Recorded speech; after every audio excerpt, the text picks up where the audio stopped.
A igreja etíope assumiu tudo isso. Literatura que incluía literatura que ninguém considerava as escrituras naquele momento. Tempo, e eles pareciam ter acabado de estar, não discricionário e incluído, tudo. Uma página cuja tradução é proibida por 1700. Os últimos anos revelaram o que Jesus ensinou seus discípulos após a ressurreição.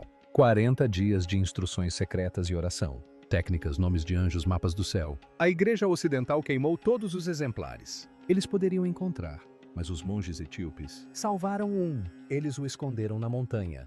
Mosteiros.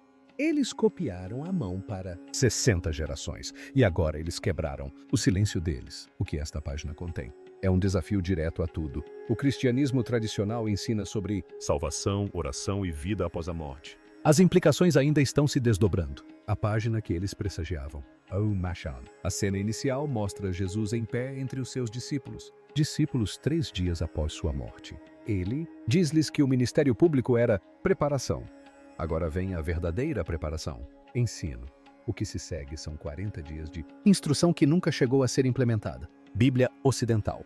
O texto descreve 7 posturas de oração. Cada postura alinha o corpo com uma espiritualidade diferente. Frequência. Em pé com os braços levantados, conecta-se aos anjos do louvor. Prostração com a testa tocando a terra. Abre canais para receber o divino. Instrução. Ajoelhado com as mãos cruzadas. Sobre o peito cria uma vedação que protege a oração de demônios. Interferência. Sentar com as palmas das mãos voltadas para cima, de joelhos, recebe a sabedoria divina. Deitar-se completamente em rendição. Abre portas. A alma para a transformação. Estas não são metáforas, são técnicas com propósitos específicos. O texto explica quando usar cada um. Oração da manhã. Exige posturas diferentes daquelas da noite. Oração. As orações pela cura diferem de orações por orientação, os nomes do texto. Anjos, não apenas Miguel e Gabriel, que aparecem nas escrituras ocidentais. Machafacon chamou Suriel, o anjo que guia as almas após a morte. Raguel, o anjo que executa a justiça divina contra aqueles que prejudicam os inocentes. Saracael, que guarda os espíritos dos pecadores contra outros espíritos. Remile, quem supervisiona a ressurreição e desperta os mortos no horário marcado. Fanuel, que preside sobre o arrependimento e dá esperança para aqueles que herdarão a vida eterna. Cada um. Um anjo tem uma função. Cada um pode ser chamado por nome. Cada um responde a um específico. Invocações detalhadas no texto. Os mapas textuais do paraíso. 7 níveis. Cada um. O nível possui guardiões que desafiam almas ascendentes. Cada guardião requer conhecimento específico para passar. O primeiro, o céu contém nuvens e anjos que registrar os feitos humanos. O segundo céu mantém anjos caídos aguardando o julgamento. O terceiro céu é o paraíso, onde os justos descansam. O quarto, o céu contém o sol, a lua e as estrelas, com os anjos que os guiam. O quinto céu contém os vigilantes que rebelaram-se e agora choram eternamente. O sexto céu abriga arcanjos que ministram diante de Deus. O sétimo céu é a própria sala do trono.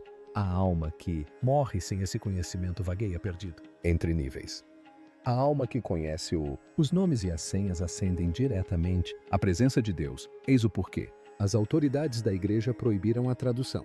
Este método de ensino elimina o intermediário. Se os crentes podem orar diretamente usando técnicas que Jesus ensinou, eles não precisam de padres para interceder por eles. Em nome. Se os crentes conhecem o anjo, nomes e suas funções, eles não. É preciso que a hierarquia da igreja tenha acesso ao divino poder. Se os crentes possuírem mapas na vida após a morte, eles não precisam de clérigos. Garantir sua salvação através de sacramentos. O Machafacan transforma cristianismo de uma instituição você pertencer a uma prática que você realiza. Roma não poderia construir um império sobre isso. Fundação. Constantinopla não poderia manter o controle sobre milhões de crentes que tinham acesso direto a céu. Então eles queimaram as cópias. Eles declararam o texto herético nos concílios, onde os bispos etíopes não estavam presentes. Eles disseram aos crentes que o canhão estava completo, e qualquer um que reivindicasse, caso contrário, era um enganador. Por 17. Durante séculos, os cristãos ocidentais não tinham a ideia de que esses ensinamentos existiam. Os monges na Etiópia sabiam. Eles continuaram copiando. Luz de velas em celas nas montanhas. Elas continuaram a orar usando as posturas. Mantiveram as técnicas vivas enquanto o resto do mundo esquecido. A Igreja Ocidental chamou esse material de apócrifo. Em grego, a palavra significa oculto. Mas oculto por quem? Escondido de quem? Da Igreja Etíope. Nunca esconderam esses textos. Eles os leram em... Eles realizavam cultos públicos todos os domingos. Eles ensinavam. Transmiti-los a todas as gerações de monges e padres. O esconderijo aconteceu em Roma, não Axum. A supressão ocorreu em Constantinopla, não a Etiópia. terras altas. A Biblioteca Roma não podia alcançar. A Etiópia era cristã antes de Roma. Cristão, o rei Ana declarou, o cristianismo é a religião oficial nos 3 países. E 30 depois de Cristo, Roma só seguiu o exemplo em 380 AD. Isso é simplesmente um fato. Mais de 50 anos antes do Império Romano oficialmente convertido, um reino africano já estava construção de igrejas, formação de padres e coletando escrituras.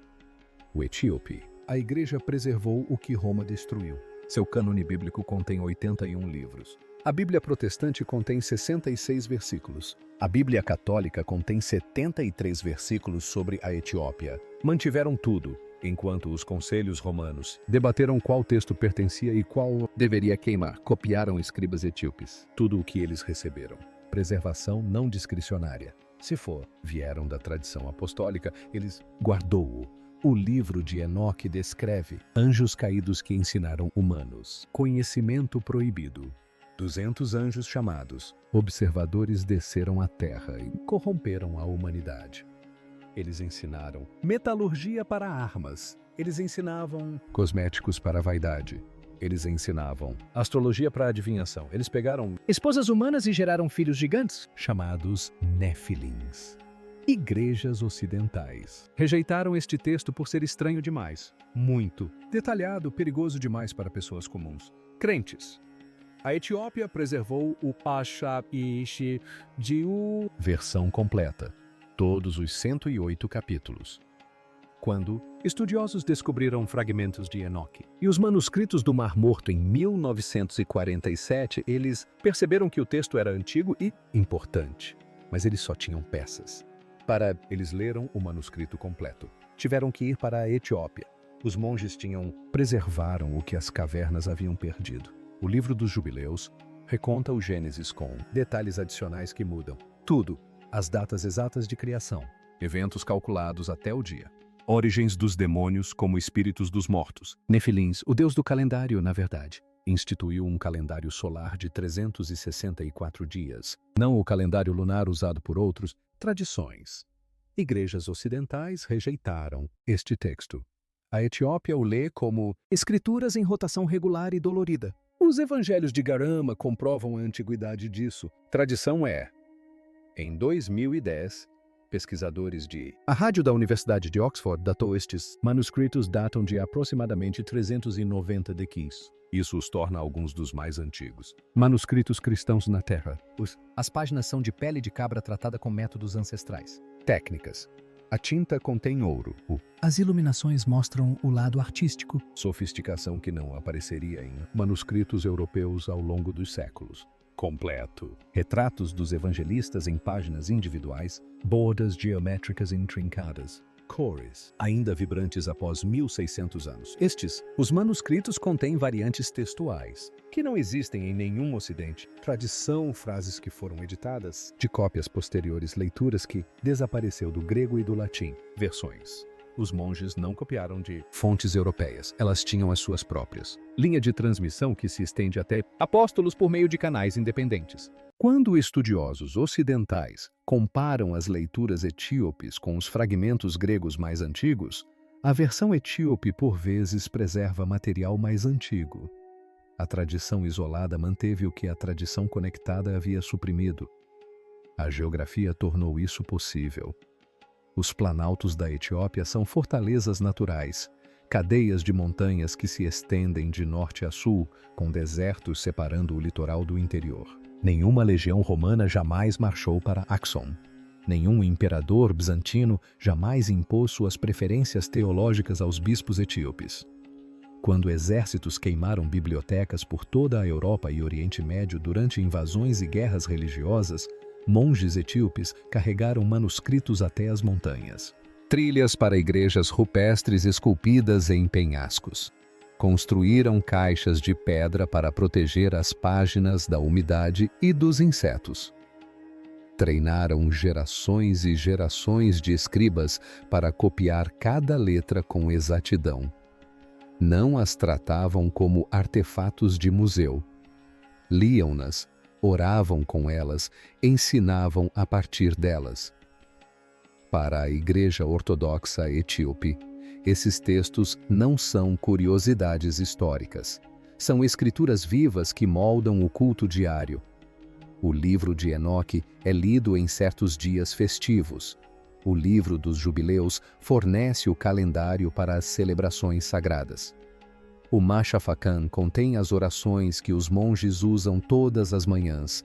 Se a história religiosa oculta lhe interessa, inscreva-se agora.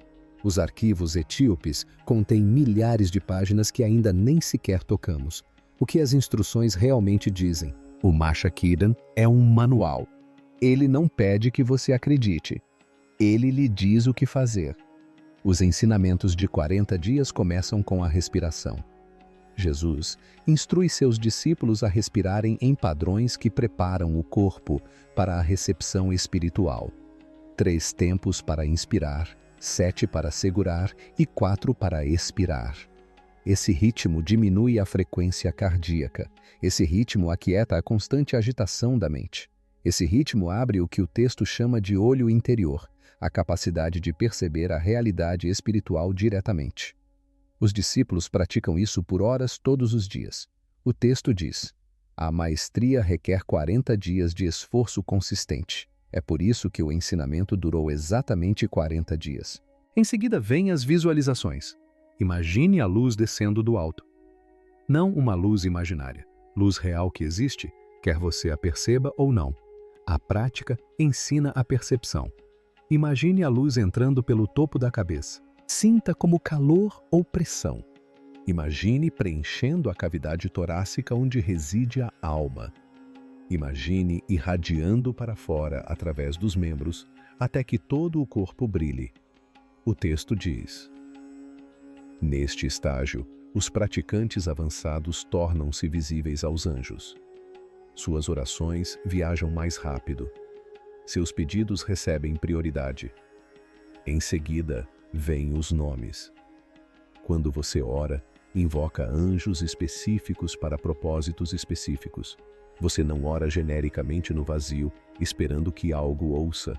Você se dirige aos seres pelo nome. Você declara seu pedido com precisão. Você os agradece quando respondem com ação. Esta é uma comunicação direta com a hierarquia espiritual. Suriel para orientação. Hagel para justiça. Sarahel para proteção contra ataques espirituais. O texto fornece a pronúncia correta. Ele adverte que a pronúncia incorreta atrai entidades indesejáveis. O texto também nomeia forças demoníacas que se opõem ao desenvolvimento espiritual. Espíritos da confusão que obscurecem a mente durante a oração. Você os reconhece por pensamentos circulares que não levam a lugar nenhum. Espíritos da dúvida que sussurram que a prática é inútil. Você os reconhece pela vontade repentina de desistir pouco antes de uma transformação. Espíritos da distração que desviam a atenção em momentos cruciais. Você os reconhece por pensamentos urgentes sobre tarefas mundanas que poderiam esperar. O Machifa ensina técnicas de reconhecimento. Como identificar cada tipo por sua abordagem característica. Como resistir a cada tipo, com frases específicas que Jesus ensinou.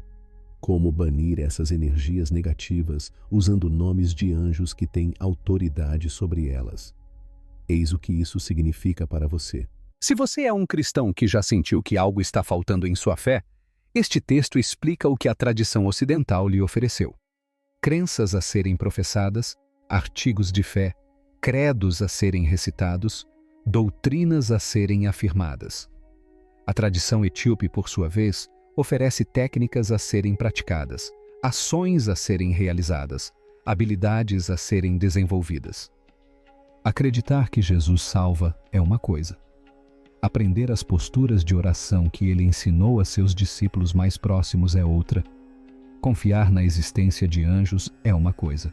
Conhecer seus nomes, suas funções e como invocá-los é outra. O Machafacan descreve o que acontece após a morte com detalhes de navegação. A alma deixa o corpo no momento do último suspiro.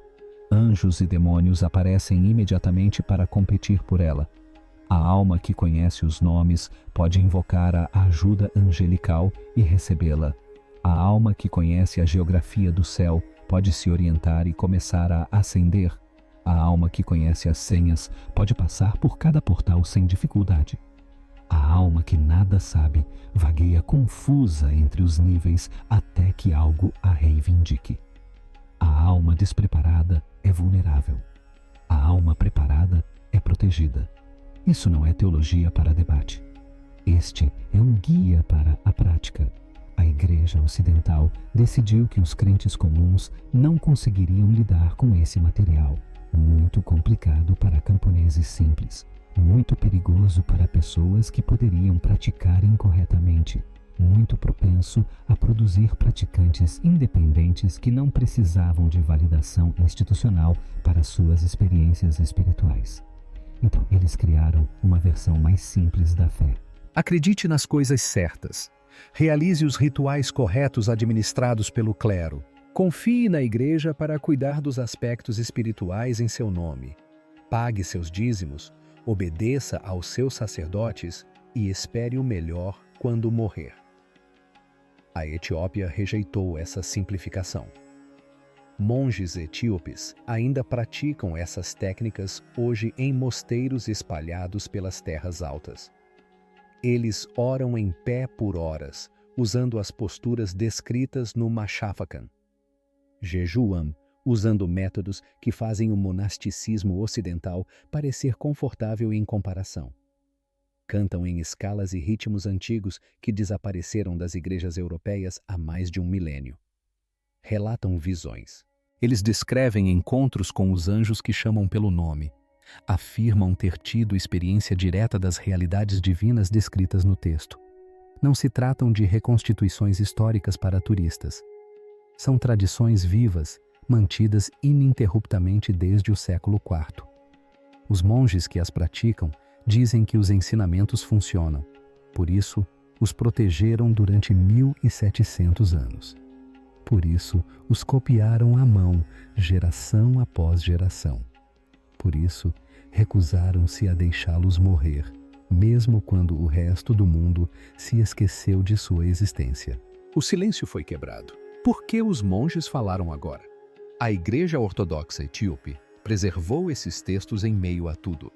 Invasões de exércitos muçulmanos no século XVI, ocupação italiana no século XX, perseguição comunista que matou padres e incendiou igrejas, fome, guerra e isolamento do mundo exterior. Apesar de tudo isso, os monges continuaram copiando. E, apesar de tudo isso, os manuscritos sobreviveram. Missionários europeus chegaram à Etiópia ao longo dos séculos, esperando encontrar um cristianismo primitivo que precisasse de reforma e correção. Em vez disso, encontraram uma tradição teológica sofisticada, mais antiga que suas próprias denominações. A liturgia etíope utiliza práticas que desapareceram da Europa durante o período medieval. O calendário etíope ainda segue o sistema juliano, abandonado por Roma. O cânone etíope inclui livros que foram condenados pelos concílios romanos. Os missionários não sabiam o que fazer com isso. Alguns tentaram corrigir o cristianismo etíope removendo os livros extras e alterando as práticas. Fracassaram. A igreja etíope praticava sua fé há mais de 1000 anos antes do nascimento desses missionários. Não estava disposta a abandonar suas tradições por recém-chegados que reivindicavam autoridade superior. Mas algo mudou nas últimas décadas. Os monges observaram a tecnologia digital se espalhar pelo mundo. Viram segredos se tornarem impossíveis de guardar à medida que estudiosos fotografavam manuscritos e compartilhavam imagens online.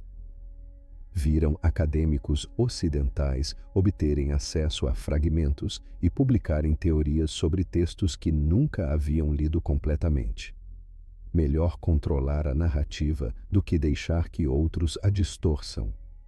Melhor traduzir corretamente do que deixar amadores adivinharem significados.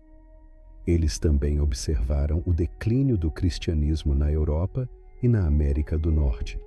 Igrejas se esvaziando, jovens abandonando a religião institucional em números recordes. Pesquisas mostrando que as pessoas se descreviam como espirituais, mas não religiosas. Crentes buscando algo que as igrejas tradicionais não podiam oferecer. Os monges viram o que o Ocidente havia perdido. Sabiam o que ainda possuíam. Os ensinamentos que transformam, as práticas que produzem experiência direta, as técnicas que conectam a oração ao divino sem intermediários institucionais. 1700 anos de segredo são suficientes. A verdade quer ser conhecida. As traduções que estão surgindo agora em inglês são preliminares. Os estudiosos ainda estão analisando o material, comparando as leituras etíopes com fontes gregas fragmentárias, debatendo qual versão é mais antiga e autêntica.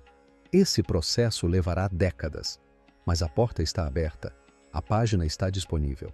Qualquer pessoa que queira ler o que Jesus supostamente ensinou durante os 40 dias após a ressurreição, agora pode encontrar. Isso é ruim para as instituições que construíram sua autoridade, controlando o acesso à verdade divina. Isso é ruim para os teólogos que baseiam suas carreiras na premissa de que o cânone ocidental representa a mensagem cristã completa. Isso é ruim para qualquer pessoa que acredite que 66 livros contenham tudo o que os crentes precisam saber. A questão não é se o cristianismo etíope é perfeito. A questão é se o cristianismo ocidental é completo. As evidências dizem que não. Algo foi removido. O material removido ainda existe. Os monges o preservaram enquanto todos os outros se esqueceram. E agora eles decidiram compartilhar o que guardaram. A página proibida fala: o texto descreve as técnicas de oração que Jesus ensinou aos seus discípulos. Nomeia anjos e suas funções. Mapeia os níveis do céu e os guardiões em cada portal. Promete acesso direto ao poder divino para aqueles dispostos a praticá-lo. Desafia a estrutura fundamental do cristianismo institucional que depende do clero como intermediário necessário. O que você fará com esta informação é sua escolha. Você pode descartá-la como especulação antiga, que foi corretamente excluída do cânone. Pode investigar mais a fundo e examinar as traduções por si mesmo. Pode experimentar as técnicas e ver se elas produzem os resultados que os monges afirmam. A Igreja Etíope fez a sua parte. Preservou o que outros destruíram. Manteve o que outros esqueceram. Esperou até que o mundo parecesse pronto para recebê-la. A página foi traduzida. O segredo foi revelado. 1700 anos de conhecimento proibido agora estão disponíveis para qualquer pessoa disposta a procurá-lo. Sua Bíblia está completa? Os monges etíopes dizem que não. Eles têm as páginas que comprovam isso. Eles têm as técnicas de oração que as igrejas ocidentais nunca lhe ensinaram. Eles têm os nomes dos anjos que foram apagados da sua tradição. Eles têm os mapas do céu que foram considerados perigosos demais para os crentes comuns. E após 17 séculos de silêncio, finalmente estão mostrando ao mundo o que foi ocultado. Se esta investigação sobre o cristianismo oculto abriu seus olhos, curta este vídeo e inscreva-se no canal. Estamos desenterrando material que permaneceu enterrado por milênios. Os arquivos etíopes são vastos, com milhares de manuscritos que nunca foram traduzidos para o inglês. O Machafacan é apenas o começo. Há textos sobre a infância de Jesus, textos sobre os Atos dos Apóstolos que nunca entraram para o cânone ocidental. Textos sobre o fim do mundo que contém detalhes encontrados em nenhum outro lugar. As traduções estão apenas começando. O que descobriremos a seguir desafiará tudo o que você pensava saber sobre as origens da sua fé. Fique aqui. As revelações estão apenas começando.